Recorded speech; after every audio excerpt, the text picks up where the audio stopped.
It's crazy to think that it has now been 10 years since a Batman v Superman came out. I was there when this movie came out, and this was actually like around the time I started to like get into movies. I was like, this is around the time I started to like watch movies and started to review them on the channel while I was still figuring myself out.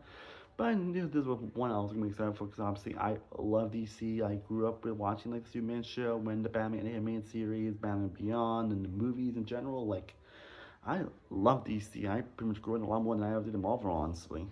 And I always knew that there was definitely a potential of them starting a fantastic live action cinematic universe. And basically similar to the DCEU, Batman Superman's film that I've always been so up and down about, and this one came out with Man of Steel, honestly, which is, if you guys know, Man of Steel's film I've always thought to be just good, honestly. I probably like him a little more than most people it seems, but the film I always thought was good, honestly. I do enjoy when I watch, honestly, but I do have some issues with it, honestly. There are definitely some no things I do have issues with the actual product. But it's so crazy that they decided to go straight to, Batman Superman. Yeah, straight to, obviously, Batman and Superman already when we never really got like an actual Batman movie in that universe, which again, we'll talk about all that later. But yeah, in this movie that's along with Man of Steel is very controversial and also very divisive as well. I think like Man of Steel is definitely more divisive, but it's definitely one of those like love and hate kind of movies, honestly, where I've seen a lot of people expect it when they like it, and I haven't seen a lot of people saying this is like a masterpiece. And it's a movie that I've been like so up and down about. Well, I was definitely disappointed forever. Hell, I still stand by that. I think Batman Swin's probably the most disappointing movie I saw in the entire 2010s. Yeah. And I definitely get my opinion went up and down, honestly, especially after watching the Ultimate Edition. Edition, which obviously is like 30 minutes out of content that had a lot more stuff. But there was definitely a lot of greatness to seeing Batman and Superman in live action for the very first time. Like, we're seeing like two of the biggest superheroes who are known having like a calm relationship in the comics and in the stuff like in the games and the TV show and the Justice League show. Like, we're finally gonna see on the big screen, even though obviously people didn't like that Ben Affleck was playing Batman. But we'll definitely talk about that one. And a lot of the people, and especially just Iceberg like suits as well. Like, really? There was still a lot of potential, honestly. Even though the trailers felt like they care a little too much. But there's still a lot of time to hey, this could still be good. And like I said, it's very divisive. And it's a movie that, and film that's against a movie that got, like, my opinions have gone up and down, honestly, throughout the years. I'm now more on the set opinion that Batman Superman is the purest definition of a mixed bag movie. Basically, which is, I say is a movie that obviously, I mean, it's kind of know what mixed bag means. It's basically a movie that I just feel like I have some good elements. I do have actually some stuff I admire and appreciate and even love and adore about Batman Superman. Like when it hits, it actually does really hit, actually. But when it flunks, when it fails, it really fails. Having a couple moments that are probably some of the worst elements of any superhero movie and any potentially movie I have ever seen. So let's talk about the interesting thing. So let's talk about the highs and the lows of Batman vs Superman 10 years later. How was it 10 years later? And now we're gonna talk, and of course we're gonna talk about the story and the people that are cast. Like the film came out on like March 25th, 2016.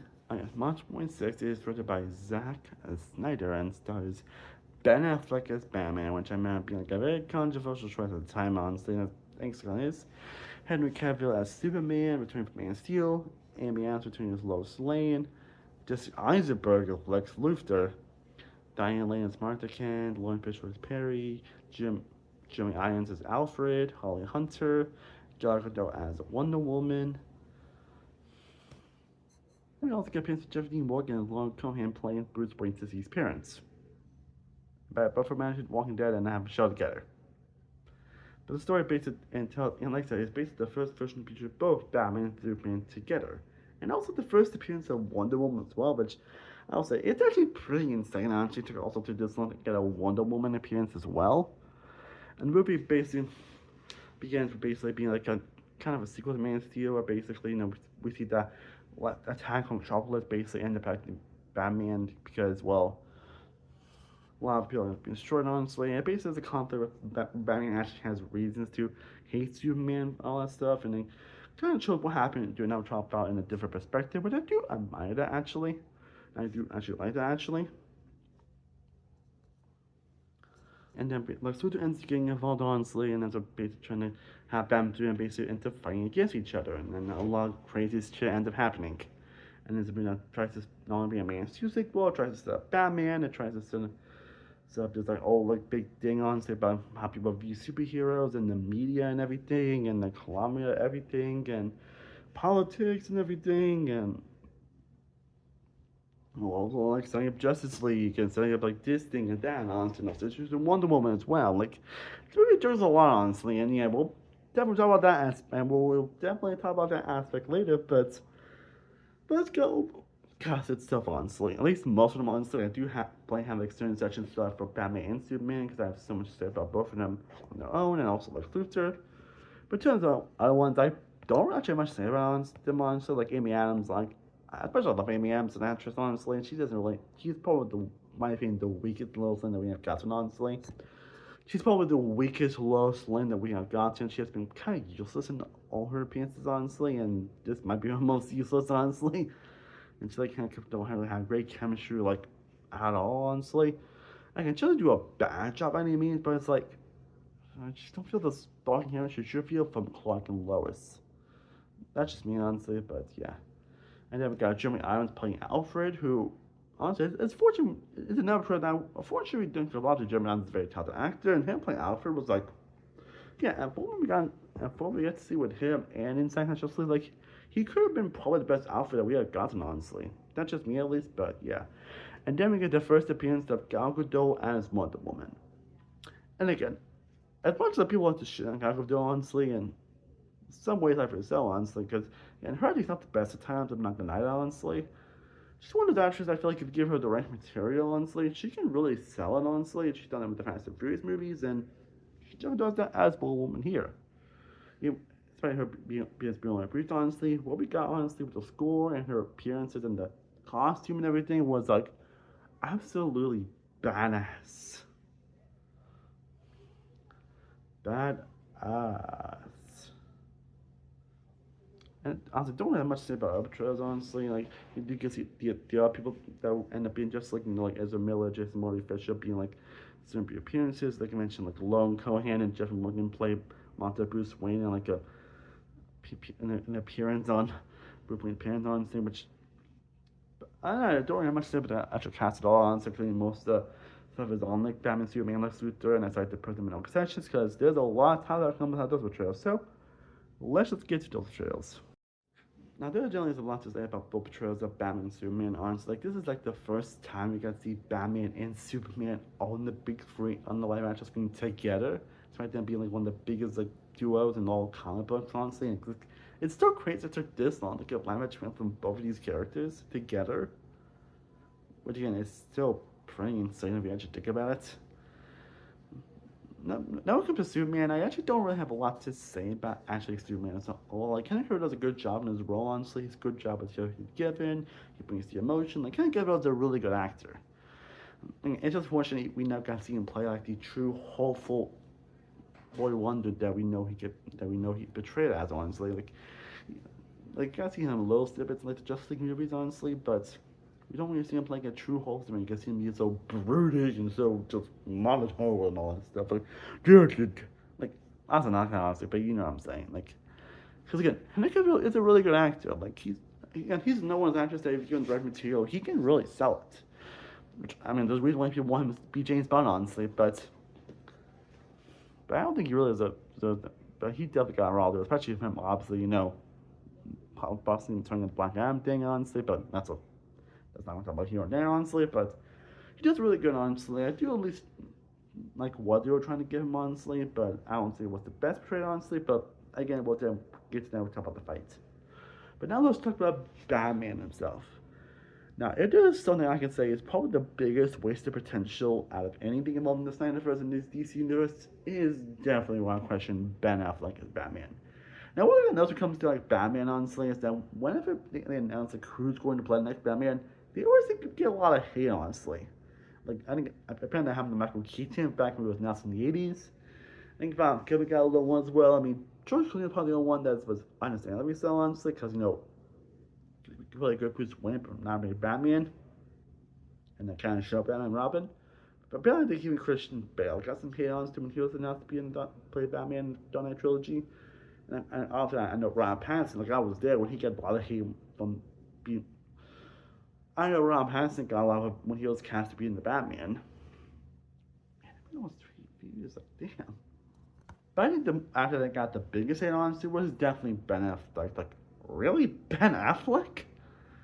Like Ben Affleck, like you need. I don't like. I was a little doubtful as well, honestly. Like I didn't like fully hate on him, but I was a little doubtful because I was thinking Ben Affleck is a great actor. Like he went after that game around killed. He can really sell the emotion. And he's proven to be a good writer as well, and he's definitely proven to be a capable director.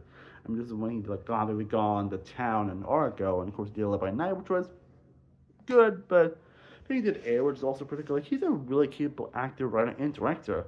But really, Bruce Wayne, Batman. But there's one thing proving that with this movie and Justice League movies, honestly, he can do it both extremely well, actually. Like, Bruce Wayne, he really captures that interesting mystique of Bruce Wayne as Bruce Wayne, and he actually delivers the Batman voice extremely well, actually. He was actually pretty menacing, actually. And I still think that the suit is still probably the best live-action Batman suit that we have ever gotten, without question. And it comes to action set piece, which again, I'll definitely get into asking later, but when it comes to action, he definitely does pretty well, honestly.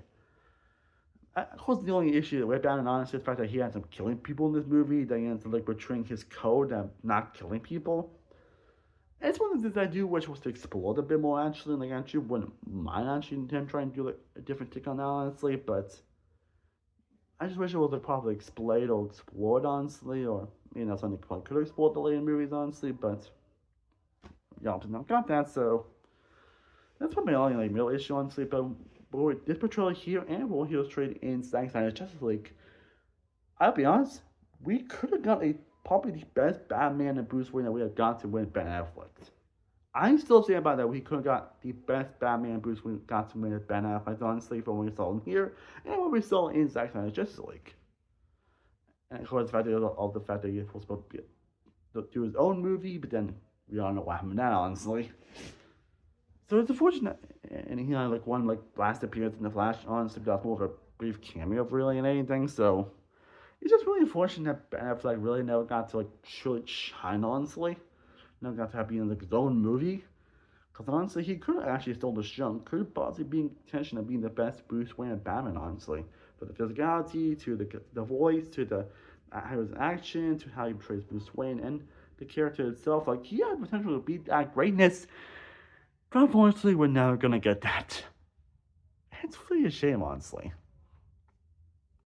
And now we get to the biggest controversial choice, honestly, and unfortunately, one of the worst aspects of Batman Superman, where I think even if you think this movie is like a incredible movie, you really cannot deny how unfortunate this portrayal is. And that is, of course, Jesse Eisenberg's portrayal of Lex Luthor.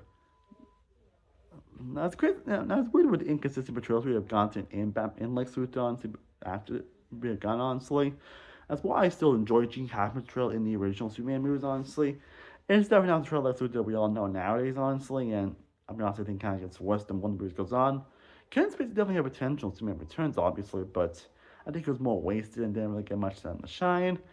But I do think Nicholas Hoult gives like the best portrayal of Lex Luthor we have gotten in the recent Superman movie. But this is by a landslide the worst portrayal of Lex Luthor, who of course is like the big nemesis to Superman. And it's crazy that the anime movies, even the Lego games would get him so right as a character. And again, most of the movies before Superman 2025 were getting like so wrong. Or not the greatest portrayal, honestly. And this is probably the wrong portrayal, honestly. And I'm gonna say this. I don't entirely blame Jesse Eisenberg for this. I don't blame Jesse Eisenberg for this, honestly. I'm pretty sure, like, he definitely did the best with the material that he was given. He definitely did the best of what he was given, the writing and the character. But I'm just kidding. He basically just wanted to be Joker. Like, do not get me started the freaking Jolly Ranch scene. Like, what were they thinking with that scene? Honestly, and he's like one of the biggest parts in the movie, honestly. And of course, the fact that they insist of his plans and everything to where, honestly, and there's also kind of similar to some and plans, honestly, and also the conveniences with his plans, honestly, where it's one of the things where I feel like everything needs to like be like exact and thoroughly, honestly. Alright, and if one goes wrong, you'll derail everything. And one, I say they did that better in Civil War, honestly, which again, I do also plan to do a separate video on Civil War as well. Here, not so much. Honestly, he just looks like he just don't want to be Joker. The jokes don't land. He, again, just his best material he's given, honestly, but he just doesn't do the best in what he is. But it's Jesse Eisenberg does do a solid job of what he was given, but the portrayal is just terrible. Like, this is not Lex Luthor. This is not how he's portrayed. Let me put it honestly, he's just too goofy, too unintentionally hilarious, too just like chaotic for what Lex Luthor really is. To be honest, like I really do not know what you're thinking with this portrayal. If I'm being honest, like. And I'm glad they did not actually decide to continue this portrayal honestly. And probably to this day, just after apparently hasn't seen the movie and he's portraying honestly, because he realizes that yeah, it's not a good portrayal and not a good performance. Again, I don't entirely blame him for this honestly. I think it's just the way he was written and he just acts too goofy for what the should be, and a lot of his scenes just really bring down the whole movie in my opinion. And now we're going to talk about Zack Snyder as a whole, honestly, because yeah, I'll be honest, like, this film in general really showcases the ups and the downs when it comes to Zack Snyder's director, honestly. Like this project is probably more than any movie, honestly. Like, of course, with the more movies after, honestly, we know with like Army of the Dead and Rebel Moon and all that stuff. I think really do showcase like this weaknesses as a director, but this film is the definite showcase of what the guy is not the greatest at doing, honestly. At least after his first two movies, because obviously this guy did like Dawn of the Dead remake, which is a fantastic zombie movie, and 300, which is also a fantastic epic. Like after the and Watchmen, and I've not seen Watchmen in a while, honestly, so I don't know my thoughts on it, honestly. And then back after that movie, his career has definitely been up and down, honestly. And I think this has definitely always been his. I think his biggest problem is that he's not really good when it comes to storytelling, honestly, or at least how he presents stories. Because again, when it comes to actual directing, cinematography, visuals, and like breathtaking sequences that are so beautiful and jaw-dropping that they could be printed on a picture, which I'm pretty sure I feel like Zack Snyder actually was trying to do wants to do with his visual directing, honestly, and I can say he does a fantastic job with that. Like that's something kind of about Zack Snyder. Even you're like a big Zack Snyder hater, that he does do a great job when it comes to visual storytelling and visuals in general. But yeah, when it comes to like storytelling and when it comes to storytelling, honestly, that's always been like a main weakness for him, honestly, when it comes to his later movies.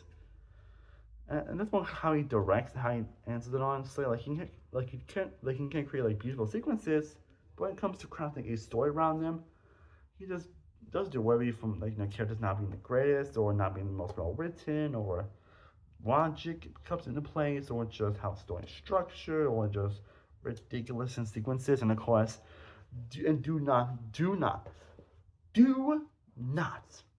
get me started on his huge obsessiveness of slow-mo. Like slow-mo can be used to have some pretty effective moments on, so I'm not gonna deny that.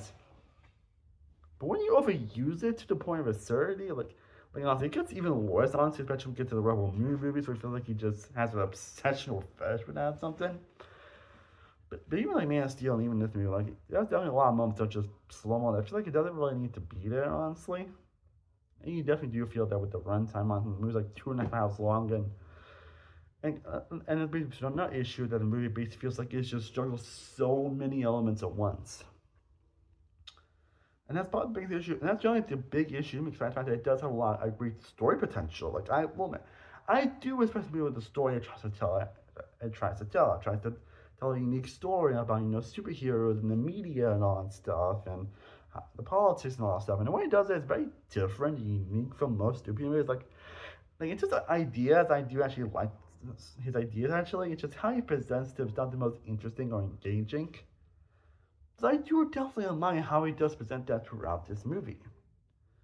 Let's be honest, but there's so much that he ends up juggling as well, honestly, when it being like whether it be obviously being a Man of Steel sequel, bringing in Batman, bringing in Wonder Woman, having a random moment where he's had to set up the freaking Justice League. Just honestly, and then deciding to incorporate like Doomsday in here and the Death of Superman storyline, like why? And Lex Luthor, like, and this and Hunter's character, and this and that, all that stuff, and Lois Lane, whose plot line is pretty much and Batman's dream sequences, like, there's so much this movie ends up juggling. It's kind of crazy, actually. Like, this is the big example, honestly, that, should probably just stick to the couple stuff. This like the big example of just a jumbled movie. Now, honestly, I feel like it focused on just a couple aspects, honestly. This movie could have been a generally great movie, but it just, and this kind of ended up being what ended up, like, failing the DCU afterwards, honestly. For one, they basically ended up they just wanted to catch up to Marvel, honestly, so they decided to try to just rush into Justice League, honestly. And of course, if after this movie they end up reaching the last just quote about, oh, they just hate the dark tone. That makes you want to enter Guardians of the Galaxy. Which obviously wasn't the case, honestly. It just, the movie wasn't good. And it led to like a very inconsistent DCEU on. So to a first, a lot of the movies actually ended up coming pretty well. They actually were a lot of pretty solid good movies afterwards, honestly, and some movies I actually really did like, actually. Like the freaking like I love Birds of Prey. I enjoyed the two Aquaman movies. The Fisher's Name was pretty good. Birds of Prey, I said I loved, honestly. So the Suicide Squad is my favorite one, and it's probably one of my favorite superhero movies of all time. I think one of my favorite movies, period.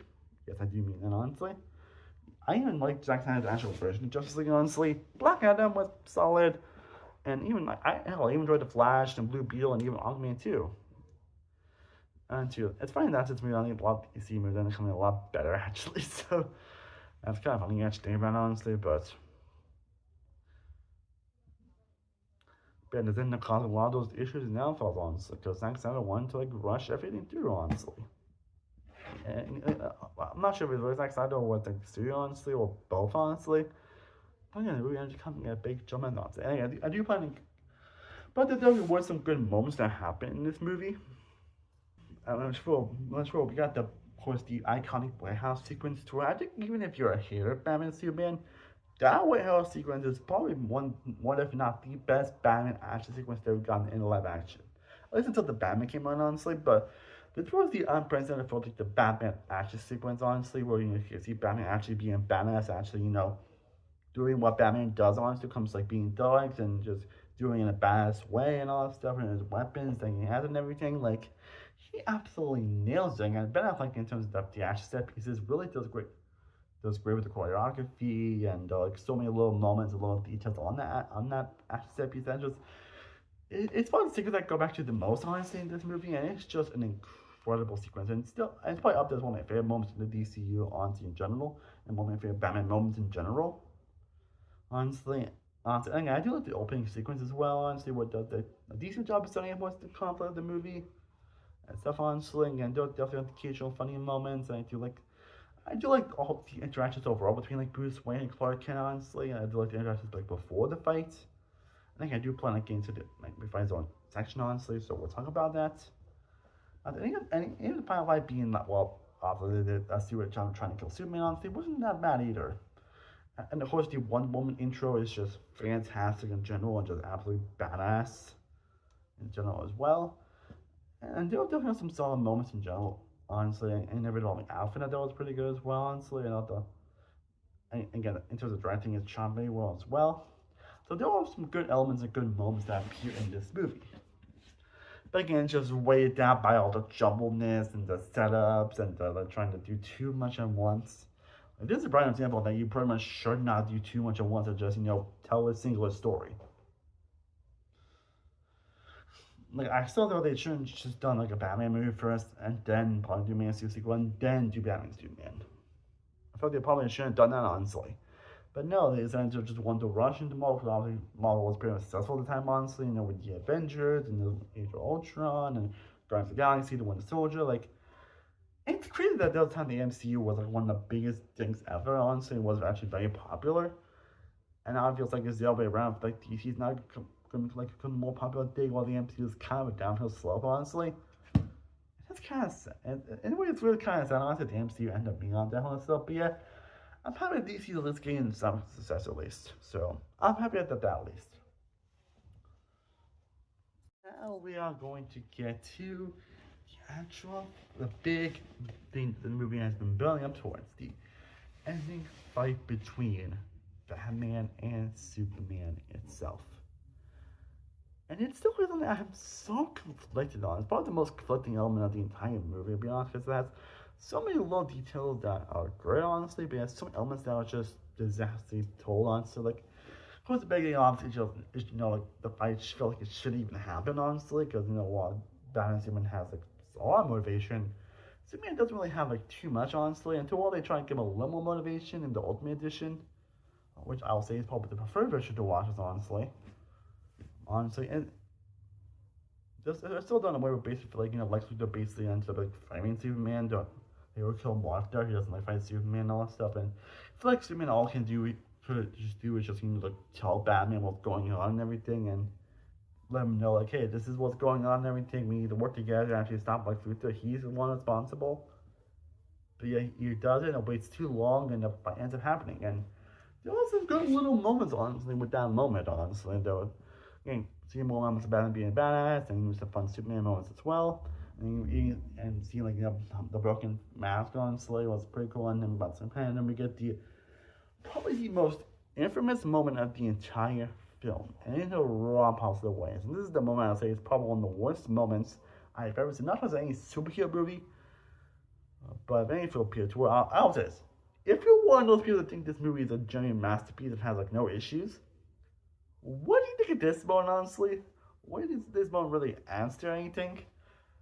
I just want to know, honestly. I'm not, like, being anyone who actually might enjoy this moment, but don't really know why you do that below. I would actually generally like to know, but even when I first saw it, honestly, I was laughing so hard at it, honestly, especially when Andy was saying, Martha, save Martha, my Martha. I was like, how do you know that name? How do you know that name? And I was like, that's his mother's name. And they stopped talking because, their mothers have the same name. And now they're best friends. I found funny that scene where everyone just goes, because, yeah, this one pissed me off when I first saw it, and it still does all these years later on. I think it gets worse, honestly. Like, it's mean to death for a reason. This is the worst moment in the entire DCEU, and like I said, one of the worst moments in all of film I've ever seen, honestly. Like, it's definitely up there for sure. It is definitely up there for sure. At the moment, that's just, like, fuming, and it's just, why? Honestly.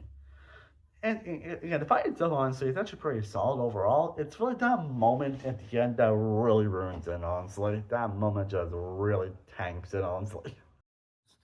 And well, I think that pretty much covers everything I wanted to say about Batman Superman 10 years later, which is pretty insane. This movie came out 10 years later, honestly.